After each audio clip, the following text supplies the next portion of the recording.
the council, if Tony and I get together and come up with something slightly different, that before the council meeting, the council can approve something different. But the idea here is to still have some flexibility built into this, but to, talk about the kinds of things that you have to consider as you're reviewing whether something is of the same general character as something that's already listed. I think we're at the point we should send it before Tony. She's gonna come up with things we don't understand right now anyway. Right. And probably never will. So, once we get her recommendation and her twist on it, then I think it's easier to make a decision then. And we can have if the board chooses, we can have the recommendation to send it to the council. We'll ultimately send it to Tony tomorrow regardless, and if the council decides to add those changes, which he most likely will, And just bypass us completely. yeah, There you go. I like that. I do So too. there's another go around. right. It's still. It's the same Rigid- principle. It's the same general rigid idea. flexibility, it's Right. still the same, just. How do you word it, how do you Yes. tweak it and make sure that it's, Well, one person term, says it's the same as another person completely the opposite. Pretty different. I never agree with you on anything. I know. Most people don't. You want a motion for this then? A recommendation, you need a motion? I think so, yes. Okay, I entertain a motion to send this on to Tony and the council from there. I'll move to send that back to the council for their approval. Okay, How's that? that's good. That, what you have there. I should note, I was gonna add something in here, and you can get it in this version, but, Just go to old business. I was gonna add another statement there about pollution potential as another factor you can consider. But, Well, you have other nuisance We have other nuisance characteristics, and characteristics. pollution would be a nuisance. yeah, I think you could call Yeah. it pollution. at least a nuisance, if not more, but yeah. Yeah, But I think everybody, you're recognizing that the language may change a little bit between now and the council. so- indeed. Exactly. And I would say, let's send this to the council with this language, and unless there are substantial changes that would substantially change the characteristic of that paragraph, that it remain with the council for their approval. And if they don't like it, they're gonna Second. throw it right back at us anyway. Right. Yeah, exactly. We're by the hour anyhow, so Motion made and seconded, any discussion? Hearing none, all those in favor? Aye. Opposed? Motion carries. Who was the second on that? Me. Chilling. Next discussion, this is purely for discussion purposes only, is microcell towers. So we've got a number of cell phone companies been contacting, we've had one at least contacting the city of Little Falls. I know I've seen them contacting other cities too, for what are called microcells or distributed cell systems. There are different words for it, but basically it's cell equipment that is installed on usually existing structures of some kind, and they have a pretty small area that they cover. So like the Is school. Like the is that what we did at the the school? one at the school, Very similar. we did last month, yep. That Okay. was an example that was on the light pole. It's like a Sometimes hub. they're on buildings, sometimes they're in malls. Usually they're to cover sort of spots that are not getting good reception, or to offload some of the demand that is on the big towers, to distribute it out to the smaller ones and free up those big towers for other things. Most of the ordinances that are written by cities are geared towards the real tall towers, the 100, 200-foot tall towers. And so cities, arguably haven't been quite caught up with the technology. As technology is changing really fast. And so I think the general question is, and there's some input from the League of Minnesota Cities that's put in some things recently too about amending ordinances to try and clarify how we permit these and when they're allowed. There are federal rules that come into play, just like with the large towers. Basically, if they can add one of these small cell antennas or whatever it might be to a tower that already exists and it doesn't change the tower substantially, then we have to allow it for it. I'm not exactly sure how that applies when it's like a building or a billboard or something that they want to attach it to that wasn't necessarily built for the purpose of antennas.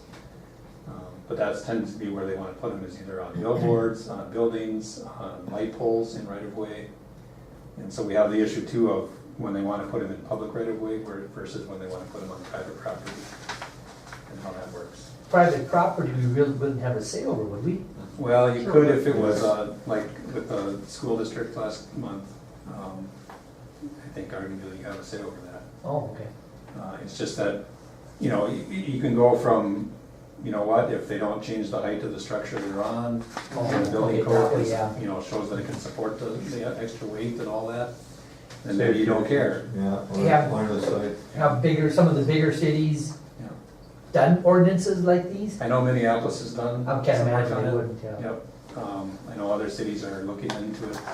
I was up in Walker, working with the city of Walker on something else, and they had somebody approach them about this kind of thing, and, so yeah, cities are working on it, and, you know, it kind of comes down to like, do you want to have administrative permits? What do you want to have to come before you as a planning commission and for a public hearing?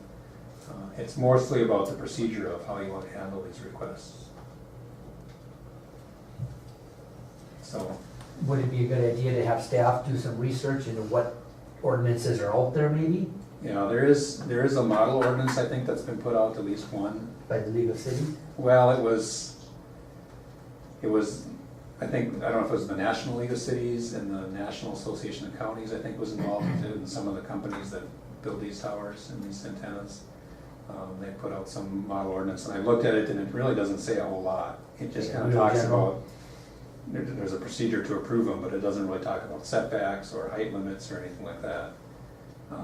My understanding is the state legislature has talked about passing legislation regarding these, and the starting point of the legislation was taking it out of the city's hands completely and just making it a state thing. And I think they've backed off that some, at least the bill author, and so now it looks like they're giving cities, you know, retaining the authority of cities to say yes or no to some of these things, but I don't know if that's going anywhere. You know, a lot of times legislation is thrown out there, but it doesn't really go anywhere. But I saw some mention of them putting together some kind of a committee to look into these kind of things, and representation from cities and counties. This is just applying to cell phone companies. See, a private homeowner can also buy a booster system. So if you have a fairly large lot, and you want to receive service out in your shop out back or something, you can buy a booster system and attach it to your house and spread the signal out. How does that fall in there? Because it's not meeting as big of a demand, it's not as large, they just kind of. Well, that's a good question, because you've got contractors that got, you know, three-way radio antennas, and you've got private homeowners that have, you know, some kind of wireless telecommunications. Ham So radios. Oh, because even ham radios back in the day had. finding a way to sort of distinguish between these, or if it even makes sense to distinguish between them, you know, Well, is that any different from your satellite dish? yeah. For your cable TV, you got, Yeah, these are smaller than a satellite dish. right, Yeah, there's. You know, she's there's got time we regulating have all them that. Over at work, I don't know, Yeah. a couple feet, they're usually inside of buildings. Usually That's- inside too. That's the target, generally, is to improve the coverage inside of a building. Yeah, so there's a lot of issues to consider, and I don't pretend to know all of them yet at this point, but, you know, yeah, if you wanted to have us start looking into it, we can do that and see if there are good model ordinances, maybe look at Minneapolis's, or if there's other cities that have done it that are closer in size to us. Or- you think that's something the guy could get through, that they'd have to be on an existing structure type of deal to be allowed versus erecting a new tower just to throw Yeah, throw a 30-foot tower up, to put an antenna on the top, wherever, if they could get them, yeah, I think you know, on that's existing one way to structures or buildings, you got distinguish it. water towers, you know, the Right. three of them That's in what I was thinking town, too. you know, Or taller buildings. Yeah, even for probably. that. two of them Steep downtown. as a How many church. of these in a city our size do you think we'd be looking at? I mean, Like the ones at the high school covered 500 feet, yeah, so They it's could be a possible. lot, You know, courthouse, you got, 77, and what's the point of building the big towers? you know, Walmart, When you Coleman's can just area. put dozens of these little ones up all over the place. You know, in your middle of Coleman's store, you don't get reception. Your companies don't like this idea because Or- Homeowners Boosters that wouldn't have worked. could actually chip in together and get a box and all use the same service, and Oh, And that's, they're. cutting into their money. profits. Even the state getting involved, they like to get that little license fee too, you know, it's a good idea they back down on that. Well, right now, if another company wants to put one of these up, it pretty much has to come as a conditional use, correct? Yeah, right now our ordinance requires a conditional use for anything in a commercial district for sure. And there's, you know, it has pretty severe height limits in the other districts. Yeah, Like the it's not residential like they districts. can just run around town and throw a bunch of these up on light poles and alleys and Right. call it good, it still has to come before us. And then you have the, like I said before too, the added sort of issue of if they want to put them in the public right of way, you know, then the city has to kind of get involved, or the utilities maybe are getting involved with leases, and, you know, you can't really pick and choose which ones you are giving leases to or not, and so there's a number of kind of questions that are out there that cities are trying to figure out. You better check into a model. Yeah. You know, the hospital clinic area, you know, If somebody else do all the research and hard work, you I know, would think it would be they generally choose what's Everyone the knows prices why. worth. Isn't that what we have been for? Come on. Not necessarily for homes. Alright. Gotta do something to regulate it. Okay. you know, we're talking Okay, $25,000. There you go. You wanna discuss this anymore, or should we move on? Move on to, item 3, comprehensive plan. Nick has got some handouts here. He's been working on a draft survey for our comprehensive plan update that will be put out for the public to answer, Next homework. and I will let Nick take I over. thought Nick was done. Almost, Not this week and next week. Okay, let's put on the heavy work Yeah, then. that's Yeah, There that's you go. great. Does everyone have one of these, or? Want to, you want to look, Robin? Would you like to look at his homework? What is it? Comprehensive plan. You're not paying attention back there. So, obviously we want, one of the big parts of the comprehensive plan updates, you want, citizen input. So I put together, this, kind of survey, community survey for people to answer.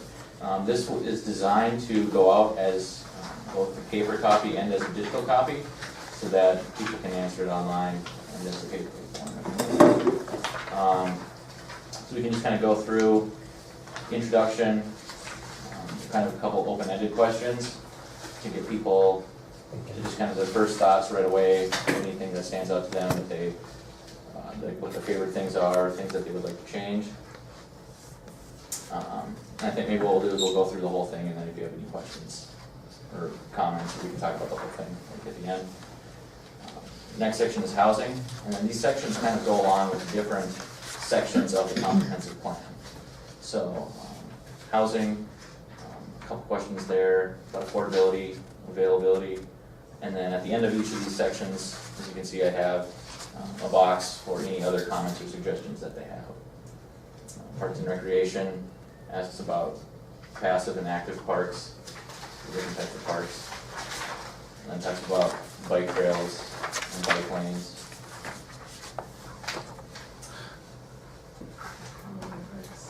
It's called Parks Road Forum. See if they, which one they would like to improve most. You got them all on there? Yeah. This looks like Wow. almost what we just went through in Parks and Rec. Yeah. We're rating what each park needed and where they stand as far as importance, and, so, it'd be nice to hear the public. Yeah. Yeah. Let's see what their take is on it, yeah.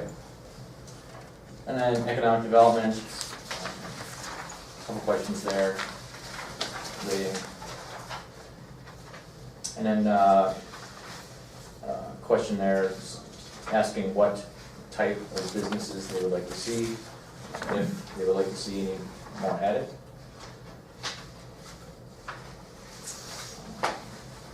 Moving on to transportation, alternative transportation modes, so walkability and biking, traffic control improvements.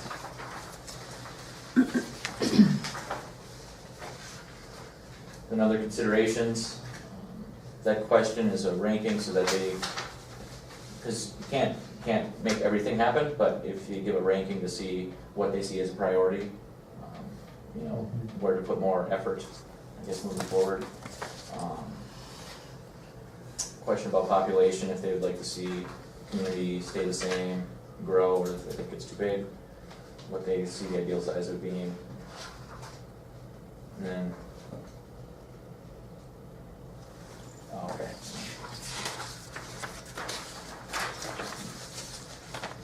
Additional information, just, you know, any other comments they might have in addition to what was addressed. And then some information about, you know, who's filling out this questionnaire, just to get some background information on them. And then at the end of this, all of the digital responses can easily be sorted. It's all thrown into a spreadsheet, and this is when they reply, and then you can manipulate your data however you want. So, I guess with that, we can kind of go over if you have any things that you'd like to see added, modified, changed. How long you gonna be around yet? A week and a half. Better get these all quick, so he's got something to file. I like it. How is this gonna go out? So it, I guess. Obviously digital and Yeah. paper, but I Yeah. mean, how do you, So, there's a couple different ways to do it. One, option is sending it with the utility, with the water bills. okay, Another way too is if you contact, organizations in the community that, you know, have people who are involved, to get it out to them and then to have, obviously them respond, but then have that as a way to, distribute it to people in the community. okay, So churches, or, you know, service organizations, okay. groups. How do you, and this may seem like a silly question, but how do you keep people from doing more than one of them? Right, so online, if it's a digital response, then it tracks their IP address and they're only able to submit one per IP address, so people can't. Okay. I did think about having them put like their address or something, but then you can't do that because then you can't remain anonymous. Yeah, So that's exactly. that's the issue there. Okay. I have a question. This looks really good. I'm wondering if it would be appropriate to put your annual, as long as it's anonymous, like annual income. I'm only thinking that because I think housing is plenty affordable in Little Falls based on, you know what I'm saying? Like I can On afford your a lot of income, yeah. things. I'm a teacher, but there may be a lot of people that make 20 grand a year that think, nope, there aren't houses, and of course, I'm not gonna look in that range, you know what I mean? Does that make sense? Yeah, because there again, it is anonymous, so you're, Right. it's just another number to, Well, think, what is it you can do, if somebody fills a survey out 2 times, is it really gonna, oh, yeah, okay, that's true, yeah. if they don't take the time to fill it out 5 times? So would you, Yeah, I don't care about that, I'm just saying. would you send this out complete with the water bill or It'd be just a a website? significant impact. No, Right. it would be, we'd have a link with it. Okay. We can, in the water bill, we can basically do one extra sheet. Yeah. Without additional. Mailing costs. postage. Could the guy Otherwise, do you it have just to to hire have- somebody full-time just to read this thing. Yeah. I mean, if it's on like the city website or something, it tallies everything for you. And Or realistically, in a water bill, a guy could put it, that you can go online and get it, and even have a tear off that they can send back with the water bill if they want a copy mailed to them, instead of mailing to everybody, you can throw it away. Good idea. Just put a return mailer, throw it in the water bill, put your address on there, Yep. your name and address, they'll send you a copy, and Yeah, for the 10% or Right. something, it don't, Right, that One, one two, paper copy. the one paper Yeah. copies, yeah. Well, How you about, go ahead. I was just gonna say you can play with the font, maybe I'm teachery thinking, but I'm thinking there's a lot of wasted space here. That's not a This word, is- Yeah, teachery. the format can be modified. This is something I just made Just- through just to show Google us, Forms. okay. So you're kind of focusing this whole thing on adults. What about the kids? You know, they have desires in this community, things they would like to see that, That's fun, that's a good nothing idea. here. That is interesting. And the other thing is a list of organizations that we might need in town that other communities have. You have a desire for such and such an organization. If you could put that in there, because even like talking to Robin, you know, homelessness, do we have organizations here, or would we like more, you know, so we can deal like with Catholic that? Charities or something like that. Yeah, just names that we don't have here, but No? maybe they have an interest in seeing, you know, could that be added? that can be added. And because I think, you know, we educated Robert to say, hey, I mean, you learned about there's $50 housing, you didn't know that. I think some people, a lot of people make assumptions about what we have, what we don't have. So when it's compiled, we can see, oh, we have 5 different places that we'll rent to Yeah, people, and that would be great to see. I love the good idea. That information should be on the city website. It should be. Well, maybe that's what this is all about, to help with some of that. if we And had we're one. just in the process of setting up a new city website, and I think discussing some of this is, some of these things like organizations, help organizations should be listed there, so people do know if somebody's out there on the street, where do you call look? this number, this, Yeah. yeah, Absolutely. exactly, which direction to go. And depending on when the new website comes about, that can be used as a way for education in this process too. Because you want it to be an ongoing thing, you know, it's just another way for people to follow along, to be educated, to learn about, you know, what's available to them and what some of their options are. So. And the new generation of kids, if you give them a paper, it's in their trash. But if it's online, they'll do it right now. Well- Especially they can do it from their iPad. Yes. Well, that's what I was The survey will be Oh, more their friendly. phone. and- They If do you bring it everything to from there. school, ask the teachers to do it during advisory or something, because obviously our kids. Civics class or something And then like you don't that. have to worry about any more paper or websites or whatever to do it at home, because mine, Yep. Megan, probably won't do it at home, but if she's asked to do it at school. Homeroom situation. Yeah, that would be Right really there. neat. Cool. I could do a service project on it. One of the other communities where we did a survey and comprehensive plan update was, we made it available at like the social services office and the public health office, and just places where people tend to meet. Library, something like that. Yeah, library. You know, honestly, we didn't get a lot of response that way, but I think it's a good idea to make it available because